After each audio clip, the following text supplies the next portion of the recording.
जब एक छोटा सा हार दुनिया की सबसे पाकीज़ा औरत की इज्जत का दुश्मन और नबी करीम सल्लल्लाहु अलैहि वसल्लम के गम का सबब बना, तो फिर अल्लाह ने ऐसा हुक्म जारी किया जिसने पूरे मदीने के झूठे लोगों का पांसा पलट कर रख दिया। ये उस वक्त की बात है जब नबी सल्लल्लाहु अलैहि वसल्लम बनु मुस्तलक के गज़वे पर रवाना हुए। इस जमाने में नबी सल्लल्लाहु अलैहि वसल्लम की अज़वाज मुतहरात में से जो सफर में साथ जाती थी वो हौदज में बैठती थी। हौदज एक ढका हुआ कुजावा होता था जो ऊंट की पीठ पर रखा जाता था और बाहर से कुछ नजर नहीं आता था। इस सफर में हजरत आयशा भी साथ थी। सफर में हजरत आयशा कज़ाए हाजत के लिए गईं। वापस आईं तो पता चला कि उनका हार गुम हो गया है। वो वापस ढूंढने के लिए रुक गईं और लश्कर उन्हें हौदज में समझकर आगे चला गया। जब वापस आए तो सब जा चुके थे। वो अकेली सहरा में जमीन पर बैठ गईं और इंतजार करते करते नींद आ गई। थोड़ी देर बाद हजरत सफवान बिन मुअत्तल इधर से गुजरे। उनकी ड्यूटी थी कि लश्कर के पीछे रहें। उन्होंने हजरत आयशा को पहचान लिया और उन्हें लश्कर तक ले आए। यहाँ अब्दुल्ला बिन अबी को यह बात पता चल गई। ये मदीने का सबसे बड़ा मुनाफिक था।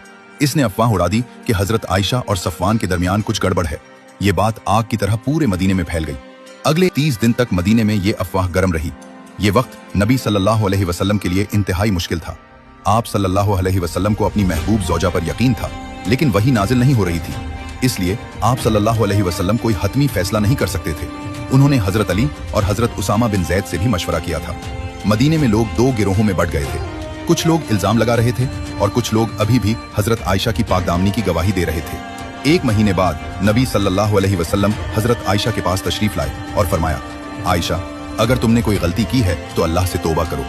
यहाँ ये बात समझना जरूरी है, नबी सल्लल्लाहु अलैहि वसल्लम का उसूल था कि बगैर अल्लाह के हुक्म के कोई हतमी फैसला नहीं करते। एक तरफ वो शौहर थे जिन्हें यकीन था कि हजरत आयशा बेगुनाह है, और दूसरी तरफ वो नबी और हुक्मरान थे जिन पर उम्मत की जिम्मेदारी थी, और वही भी 1 महीने से बंद थी। हजरत आयशा ने जवाब दिया, अल्लाह की कसम, मैं तौबा नहीं करूंगी क्योंकि मैंने कुछ नहीं किया। इसी लम्हे नबी पर वही नाजिल होनी शुरू हुई। अल्लाह ने सूरत नूर की 10 आयात नाजिल फरमाई जिसमें हजरत आयशा की बेगुनाही के सबूत दिए गए और जालिमों को दर्दनाक सजा सुनाई गई, जो आपको तफसील के साथ हमारी वेबसाइट पर मिल जाएगी। जिन लोगों ने ये इल्जाम फैलाया उन पर हद्द क़ज़फ़ जारी हुई और इल्जाम लगाने वालों को सबके सामने 80 कोड़े मारे गए। हद्द क़ज़फ़ इस्लाम का कानून है और अल्लाह ने सूरत नूर की आयत नंबर 4 में खुद फरमाया है, जो लोग पाकदामन औरतों पर इल्जाम लगाएं और 4 गवाह न लाएं, उन्हें 80 कोड़े मारो। जिन पर यह हद जारी हुई थी उनमें हजरत हस्सान बिन साबित जो नबी सल्लल्लाहु अलैहि वसल्लम के मशहूर शायर थे, और एक खातून हमना बिन्त जहश, हजरत ज़ैनब की बहन यानी नबी सल्लल्लाहु अलैहि वसल्लम की एक ज़ौजा की सगी बहन भी शामिल थी। और अब्दुल्लाह बिन अबी के खिलाफ 4 गवाह न होने की वजह से वो सजा से बच गया, लेकिन आगे जाकर अल्लाह ने उसे ऐसा नीज़ तो नाबूद किया जो आप सोच भी नहीं सकते। कुरान ने खुद इस वाक़े को